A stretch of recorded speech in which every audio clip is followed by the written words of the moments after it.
பாட்டாளி தமிழர்கள் முதல் உலகத் தமிழர்கள் வரை அனைவருக்கும் அன்பு வணக்கம். அன்பிற்குரிய தமிழர்களே, இன்றைக்கு நம்முடைய எரிதனல் வலையொலி மூலம் எந்த செய்தியை பகிர்ந்து கொள்ள இருக்கிறோம் என்று சொன்னால், வரலாற்று சிறப்புமிக்க ஒரு நிகழ்வு, மிக மிக எளிய நிகழ்வு, மிக மிக எளியவர்களால் முன்னெடுக்கப்பட்ட ஒரு நிகழ்வு.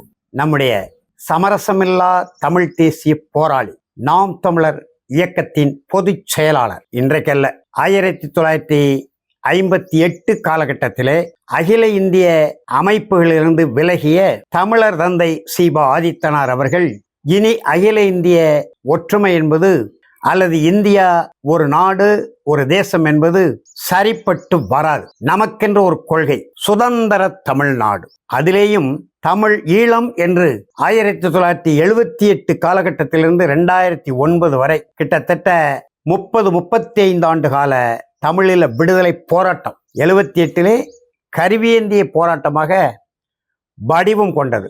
அதற்கு முன்பு தந்தை செல்வா தலைமையிலான தமிழர் விடுதலை கூட்டணி அறவழியிலே, அதாவது ஜனநாயக வழியிலே ஈழம் கோரி போராடியது. 77 வட்டுக்கோட்டை மாநாட்டிலே தீர்மானம் நிறைவேற்றியது. 78 காலகட்டத்திலே நடைபெற்ற நாடாளுமன்ற தேர்தலிலே ஏறக்குறைய 18 நாடாளுமன்ற உறுப்பினர்கள் வென்று தமிழீழம் அமைக்கிறோம் என்று சொன்னார்கள். இயலவில்லை, தந்தை செல்வா காலமாகிவிட்டார். அதற்கு பிறகுதான் கருவியேந்திய போராட்டம். அதை விரிவாக சொல்ல வேண்டியதில்லை. ஆனால் இந்த தமிழீழ தமிழர்கள் தமிழீழம் என்று சொல்வதற்கு முன்பே ஈழத்தையும் இணைத்து அகண்ட தமிழ்நாடு என்கின்ற ஒரு கோட்பாட்டை வகுத்து, அதற்காக தமிழர் தந்தை சீபா ஆதித்தனார் தொடங்கிய நாம் தமிழர் இயக்கம் 1958 மன்னார்குடியிலே சுதந்திர தமிழ்நாடு கோரி மாநாடு போட்டிருக்கிறார். தந்தை பெரியார் என்று சொல்லக்கூடிய ஐயா ஈவேரெல்லாம் அந்த மாநாட்டிலே பேசி, ஆதித்தனாருடைய கோட்பாடு தான் மிக சரியான கோட்பாடு என்று வழிமொழிந்து பேசியிருக்கிறார். அந்த நாம் தமிழர் இயக்கத்தின் பொதுச் செயலாளர் மறைந்த ஐயா அருகோ அவர்கள். அது மட்டுமல்ல, நாம் தமிழர் இயக்கத்தின் அதிகாரப்பூர்வமான இதழ், ஊடகம் என்று சொல்லக்கூடிய பத்திரிகை தமிழ் கொடியினுடைய ஆசிரியரும் ஐயா அருகோ அவர்கள்தான். ஏற்கனவே நம்ம பதிவு செய்திருக்கிறோம். உணர்ச்சி கவிஞர் காசி அனந்தன், முனைவர் அருகோ, தேனிசை செல்லப்பா, இந்த 3 பேர்களையும் உலகத்திற்கு அடையாளம் காட்டியது தமிழர் தந்தை சீபா ஆதித்தனார். அதிலே டிசம்பர் 21ஆம் நாள் அவர் மரிப்பதற்கு ஒரு நாட்களுக்கு முன்னால நான் போய் ஐயாவை அவருடைய இல்லத்திலே சந்தித்து பார்த்து ஆறுதல் சொல்லிவிட்டு, அவர் உயிரோடு இருக்கும்போதே சொல்லக்கூடாது, செய்ததை சொல்லக்கூடாது, ஆனாலும் இந்த நிகழ்வுக்கு பொருத்தமான செய்தி என்பதனாலே சொல்ல விரும்புகிறேன், விருப்பமில்லாமல் விரும்புகிறேன். என்னால் முடிந்த ஒரு உதவியை ஐயா அவர்களுக்கு செலுத்திவிட்டு, அவர் உயிரோடு இருக்கும்போதே செலுத்திவிட்டு நான் திருநெல்வேலி ஊர் வந்து சேர்ந்து விட்டேன். ஐயா இறப்பு எய்தினார் என்ற இடியான செய்தி என் உள்ளத்தை பிளந்தது. ஏனென்று சொன்னால், என்னை பார்க்க வேண்டும் என்பதற்காக, என்னை சந்திக்க வேண்டும் என்பதற்காக ஐயா அவர்கள் காத்திருந்தார்களோ என்று எண்ணக்கூடிய அளவுக்கு டிசம்பர் 21 பார்த்திருக்கிறேன். 22ஆம் நாள் இருந்திருக்கிறார். என்னோடு படுத்திருந்தவர் எழுந்து உட்கார்ந்து கை கொடுத்து பேசினார், கொள்கைகளை சொன்னார்.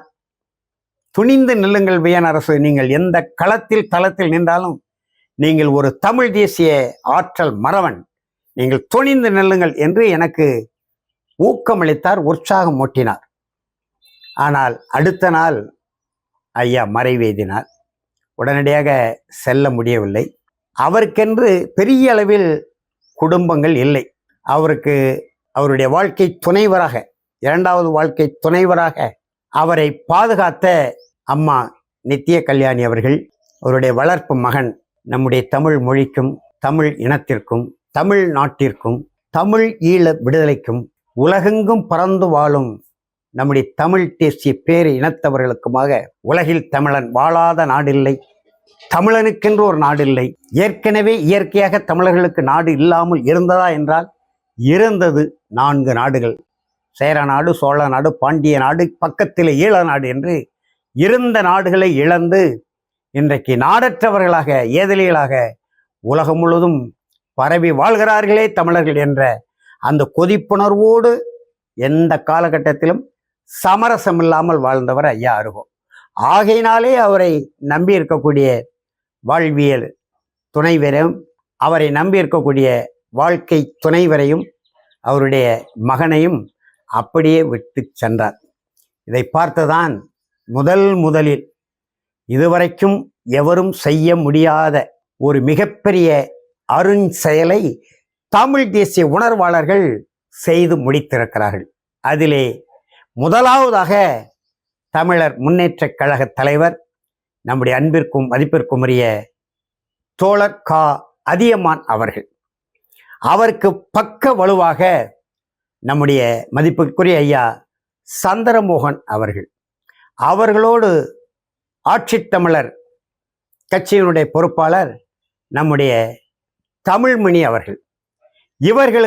இவர்களுடைய முயற்சிக்கு வலு சேர்க்கும் வகையிலே வரலாற்று பேர் ஆய்வாளர் மட்டுமல்ல, வரலாற்று சொற்பொழிவாளரான அன்பு தம்பி மன்னன் அவர்கள் அதைவிட தெளிவாக தமிழ் தேசியம் என்றால் இதுதான் என்று வரையறையோடு இன்றைக்கு தமிழ்நாட்டையும் கடந்து உலகத் தமிழர்களை தமிழ் தேசிய கொடைக்குள் ஈர்த்து கொண்டிருக்கக்கூடிய அன்பு தம்பி பாரிசாலன் போன்றவர்கள், இவர்கள் இணைந்து ஐயா அருகோ அவர்களுடைய குடும்பத்தை, அவரை நம்பி வாழ்ந்த இருவரை நட்டாற்றில் விட்டுவிடக்கூடாது.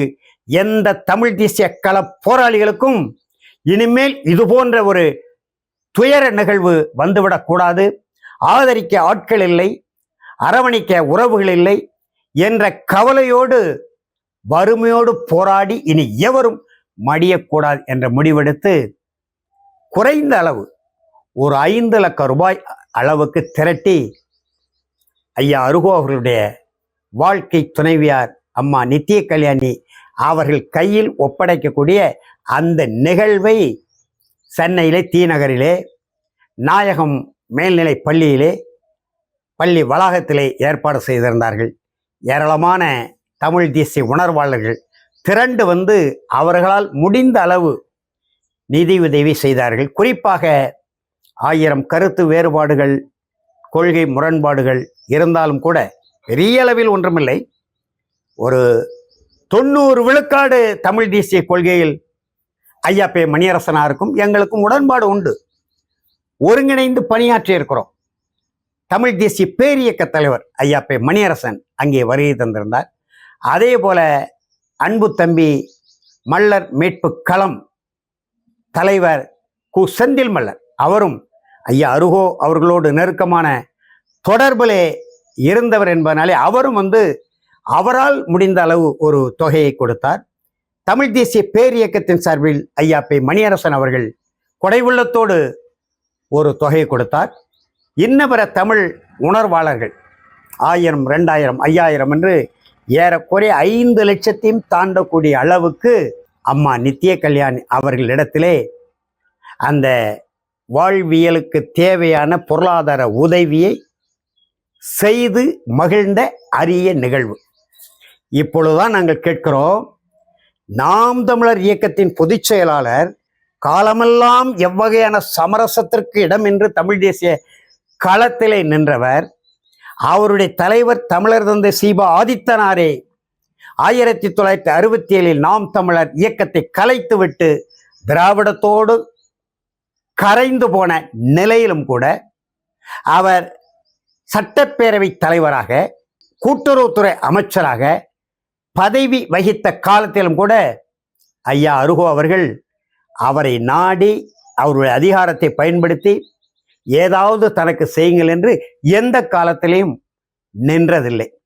அதே போல இன்றைக்கு தூத்துக்குடி நாடாளுமன்ற உறுப்பினராக இருக்கக்கூடிய மரியாதைக்குரிய கனிமொழி அவர்களுடைய தாயார், எனக்கும் ஐயா அருகோக்கும் மட்டுமே தெரிந்த செய்தி, அவரே என்னிடத்தில் பகிர்ந்த செய்தி. அவருடைய தாயார் ராஜாத்தி அம்மாளை 1960களிலே தமிழர் சிவ ஆதித்தனார் அவர்கள் நடத்திய பூலித்தேவன் நாடகத்தில் நடித்தவர்.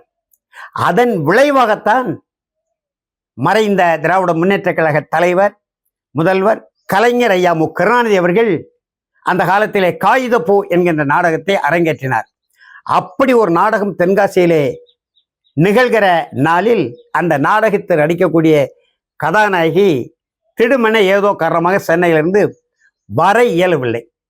அந்த பாத்திரத்தில் நடிப்பதற்கு உடனடியாக ஒரு மங்கை தேவை என்று சொன்னபோது பூலித்தேவன் நாடகத்தை நடித்த நம்முடைய ராசாத்தி அம்மையார் அவர்களை ஐயா அருகோ அவர்கள் மூலமாக தென்காசிக்கு சென்று அந்த நாடகத்திலே நடிக்க வைத்து பின்னால் ஒரு 7-8 ஆண்டு காலம் மறைமுக நடிகையாக இருந்து ஐயா கலைஞருக்கு வாழ்க்கை துணைவராக, இணையர் இல்லை துணைவராக அவர் அந்த பொறுப்புக்கு வந்து எவ்வளவு பெரிய செல்வாக்கு மிக்க இந்த நாட்டின் முதலமைச்சருடைய வாழ்க்கை துணை என்று இருக்கக்கூடிய நிலை இருந்தும் கூட ஒரு நாளும் ராசாத்தி அம்மா அவர்களை சந்தித்து தனக்கு ஏதாவது செய்யுங்கள் என்று எந்த காலகட்டத்திலும் ஐயா அருகோ அவர்கள் நிற்கவில்லை. அந்த அளவுக்கு வலிமை மிக்க, கொண்ட கொள்கையில் உறுதி மிக்க, லட்சிய வேட்கோடு என்ற நாம் தமிழர் இயக்க பொதுச் செயலாளர் அவர் உயிரோடு இருக்கும்போது போய் பார்த்தார். யார்? நம்முடைய நாம் தமிழர் கட்சியின் தலைமை ஒருங்கிணைப்பாளர், ஆற்றல் மறவர், அன்பு தம்பி செந்தமிழர் சீமானவர்கள் போய் பார்த்தார். அதற்கு பிறகுதான் நானே போய் பார்த்தேன். ஆனால் அவர் என்ன செய்திருக்க வேண்டும்? இந்த தமிழ் தேசிய உணர்வாளர்கள் நாம் தமிழர் கட்சி தலைமையோடு அணுகி இருக்கிறார்கள். ராவணன் குடிலுக்கு சென்று சீமானை சந்திக்க காத்திருந்திருக்கிறார்கள். ஆனால் எந்த விடையும் சொல்லாமல் இது எந்த வகையிலே தமிழ் தேசியம் என்பதுதான் இன்றைக்கு வினாக்குறியாக இருக்கிறது. செந்தமிழர் சீமான் அல்லவா 10 லட்சம் ரூபாய் கொடுக்கிறேன் ஐயா அருகோ வீட்டாருக்கு என்று சொல்லி அவர் நாம் தமிழர் கட்சியின் சார்பிலே ஏகப்பட்ட திரள் நிதி வருகிறது. சாட்டை துரைமுருகனுக்கு கோடி கோடியா குவிகிறது. எல்லாருக்கும் தெரியாமலா இருக்கு? உலகத் தமிழர்களுக்கு புரியாமலா இருக்கு? தெரியும். செந்தமிழர் சீமான் வந்திருக்க வேண்டும். 10 லட்சம் ரூபாய் அந்த குடும்பத்துக்கு கொடுத்திருக்க வேண்டும். அதோடு மட்டுமில்லாமல் இப்படி ஒரு திட்டத்தை போட்டு இதற்கான ஏற்பாடுகள் செய்து இந்த முயற்சியில் ஈடுபடுகிற நம்முடைய அதியமான் அவர் தலைமையில் இருந்தவர் தான். நாம் தமிழர் கட்சியிலே தொடக்கத்தில் இருந்தவர் தான் நம்முடைய தோழர் அதியமான்.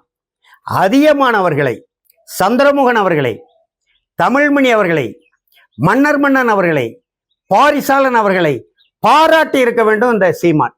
ஆனால் எங்கே இருக்கிறார் என்று கடந்த ஞாயிற்றுக்கிழமை யாருக்குமே தெரியவில்லை.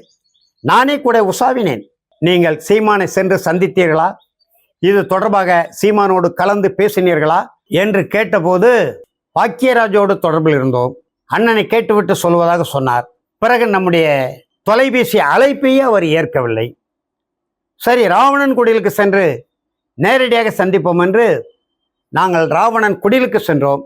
அப்பொழுது அண்ணன் விரைந்து வந்து விடுவார், அரை மணி நேரத்தில் வந்து விடுவார், 1/4 மணி நேரத்தில் வந்து விடுவார், 10 நிமிடத்தில் வந்து விடுவார் என்று அந்த காலத்தில் பேரறிஞர் அண்ணா பொதுக்கூட்டத்துக்கு வரும்போது அண்ணா அதோ வந்து கொண்டிருக்கிறார், இதோ வந்து கொண்டிருக்கிறார், 3 மணி நேரத்தில் வருவார், 3/4 மணி நேரத்தில் வருவார்னு கதை இழப்பார்கள்.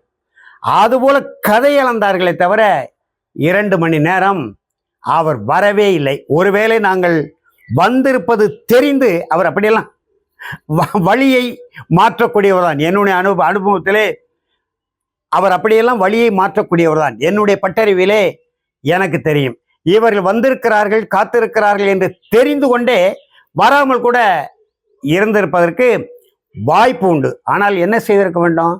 நாம் தமிழர் இயக்கத்தின் பொதுச் செயலாளர், தமிழர் தந்தை சிப ஆதித்தனார் அடையாளம் காட்டப்பட்டவர், வாழ்நாள் முழுவதும் சமரசமின்றி தமிழ் தேசிய களத்திலே நின்றவர், எழுகதிர் என்கின்ற ஒரு ஏட்டை அவர் எழுதி தமிழ் தேசிய வரலாறு, 100 ஆண்டு கால வரலாறை புள்ளி விளக்கங்களோடு, அது 1937ஆம் ஆண்டு இந்திய எதிர்ப்பு போராட்டமாக இருக்கட்டும், அந்த போராட்டத்துக்கு அடித்தளமிட்ட தனித்தமிழ் கடல் மறைமலடிகளாக இருக்கட்டும், நாவலர் சோமசுந்தர பாரதியாக இருக்கட்டும், முத்தமிழ் காவலர் கே பி விஸ்வநாதாக இருக்கட்டும், இப்படி தமிழ் தேசிய வரலாறுகளை எல்லாம் அள்ளி அள்ளி அள்ளி அள்ளி எவர் படித்தாலும் சரி படிக்காவிட்டாலும் சரி வரலாற்றில் பதிவு செய்கிறேன் என்று வாழ்நாள் இறுதி காலம் வரை பதிவு செய்த ஐயா அருகோ அவர்களை, அவருடைய குடும்பத்தாரை நாம் தமிழர் கட்சி அல்லவா தத்து எடுத்திருக்க வேண்டாம்? இதோ தருகிறோம் 10 லட்சம் ரூபாய் ஐயாவினுடைய குடும்பத்துக்கு கொடுங்கள் என்று சீமான் முன் வந்து கொடுத்திருக்கணும். நம்முடைய ஐயா மணியரசன் வருகிறாரு, தம்பி செந்தில் மலர் வருகிறாரு, பாரிசாலனுக்கும் மன்னருக்கும் அதியமானுக்கும் தமிழ்மணி அவர்களுக்கும் நம்முடைய மற்ற தோழர்களுக்கும் இருக்கக்கூடிய அந்த அக்கறை, பொறுப்பு, கடமை உணர்வு ஏன் செந்தமலர் சீமானுக்கு இல்லை? அவர் தானே நாம் தமிழர் கட்சியை நடத்துகிறார். இன்னைக்கு 36 லட்சம் தமிழர்கள் வாக்களித்திருக்கிறார்கள். அப்படிப்பட்ட சீமான் ஐயா அருகோ அவர்களை அவர் மறைவதற்கு முன்பு ஒரு மாதம் 1.5 மாதங்களுக்கு முன்பு அவர் வீட்டிலே போய் சந்தித்தார். அவரோடு அளவலாவினார். அவரே நாம் தமிழர் இயக்கத்தினுடைய கொள்கையெல்லாம் சீமானிடம் சொல்லுகிற காணொலியெல்லாம் வந்தது. செந்தமலர் சீமான் அவர்களுக்கு ஐயா அருகோ அவர்களை அரவணைத்து செல்ல வேண்டும், அவருடைய அறிவை, ஆற்றலை, தமிழ் தேசிய களத்தை பயன்படுத்தி கொள்ள வேண்டும் என்று நான் தான் அடிக்கடி வலியுறுத்தினேன். அதன் விளைவாகத்தான் பிற்காலத்திலே நாம் தமிழர் கட்சியை ஆதரிக்கின்ற நிலைப்பாடை நம்முடைய ஐயா அருகோ எடுத்தார்கள். அப்படிப்பட்ட அருகோ ஐயாவை அவர் மறைவுக்கு பிறகு அந்த குடும்பத்தை கண்டும் காணாமல் போனது என்ன தமிழ் தேசியம் என்றுதான் செந்தமலர் சீமான் அவர்களையும் அவரை நம்பி திரள் நிதியை வாரி வாரி வழங்குகிற செந்தமலன் சீமானின் நிழலில் நின்று கொண்டு சாட்டை என்கின்ற வலையொலி மூலம் கோடி கோடியாய் குவித்து சுகபோக வாழ்வதற்கு அள்ளி அள்ளி கொடுக்கிற தமிழர்களை பார்த்து, புலம்பெயர் தமிழர்களை பார்த்து, உலகெங்கும் பரவி வாழக்கூடிய தமிழர்களை பார்த்து நாங்கள் கேட்கிறோம், அருகோ என்ற சமரசமில்லா தமிழ் தேசிய போராளியினுடைய குடும்பம் இன்றைக்கு நிர்கதியா நிற்கிறது என்று அந்த குடும்பத்தை ஆதரிக்கின்ற, அரவணைக்கிற பொறுப்பை எடுத்த இந்த எளியவர்கள் இந்த முயற்சியை பாராட்டி கூட செந்தமலர் சீமான் ஒரு செய்தியை கூட வெளியிடவில்லை என்கின்ற வேதனை வெளிப்படுத்தி உண்மையான தமிழ் தேசியத்தை, உண்மையான தமிழ் தேசிய களத்தை, உண்மையான தமிழ் தேசிய கள போராளிகளை உலகத் தமிழர்களே நீங்கள் அடையாளம் காண வேண்டும் என்கின்ற வேண்டுகோளை அருகோ அவர்கள் குடும்பத்தினருக்கு நம்முடைய தமிழ் தேசிய உணர்வாளர்கள் செய்த இந்த அரும்பெரும் செயலை பாராட்டி மகிழ்ந்து உலகத் தமிழர்களே சிந்தியுங்கள் என்று கூறி விடைபெறுகிறேன். நன்றி, வணக்கம்.